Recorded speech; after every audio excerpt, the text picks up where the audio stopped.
Good morning, Ian Crouch with your 8:30 Hunter News update. Police say they hope a $750,000 reward may provide the vital clue which solves a Newcastle murder investigation dating back 18 years. On this day in 2005, the body of Rosalind Ray was discovered in her Cooks Hill home by a family member. Investigations found the 52-year-old had been strangled and stabbed more than 30 times. Despite an intensive investigation, no one's been charged.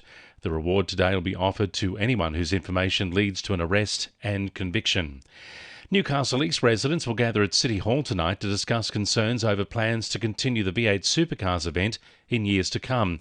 The contract to renew the race for another 5 years is under review, and Council has been seeking community feedback on the idea. Some City East residents say many of their concerns about noise and potential damage to properties have been largely ignored. They're also calling for qualitative economic data to be publicly released, which is supposed to indicate the financial benefit of the race to the city and local businesses.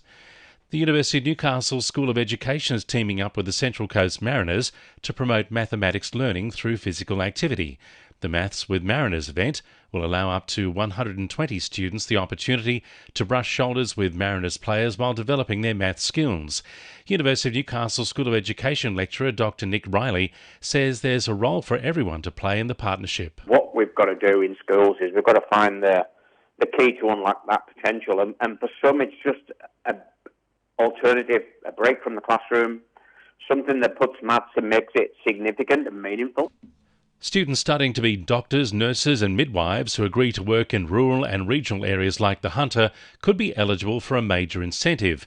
The state government is offering 2,000 scholarships a year aimed at slowing the exodus from the New South Wales healthcare workforce. Students who commit to working in the New South Wales public health system for 5 years will be eligible for a $12,000 scholarship.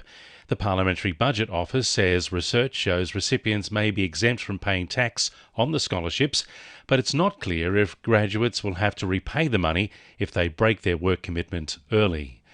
Raymond Terrace local Ian Kidd will spend the next 2 months cycling across Australia, raising money for a Hunter-based domestic violence service.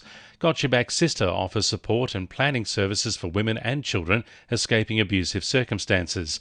CEO Melissa Histon says the funds are much needed with domestic violence on the rise in the Hunter. So with the funds raised from Ian Kidd with his amazing bike ride, we're going to put money towards our individual support program so we can help more women who reach out to us who are in crisis and need help to get out of that abusive relationship and rebuild their lives again.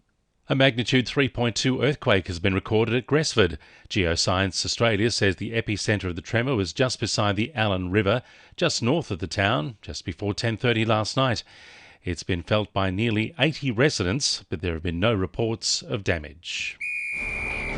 2NURFM Sport. Georgian backer Mikael Tadze's penalty proved the only goal for Newcastle in their 1-1 draw with Melbourne City. It came following a VAR decision ruled a handball against City's Andrew Naboo inside the area. Coach Arthur Pappas says at least the officials are consistent. The penalty, it's pretty much exactly what we got given against us against Wellington in Wellington.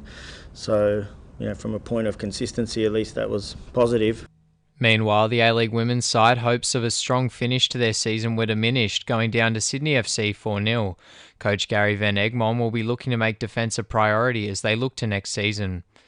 And after conceding 2 tries in the opening 10 minutes, Knights coach Adam O'Brien says he was happy with the resolve of his side, who finished with a 32-all draw against Manly.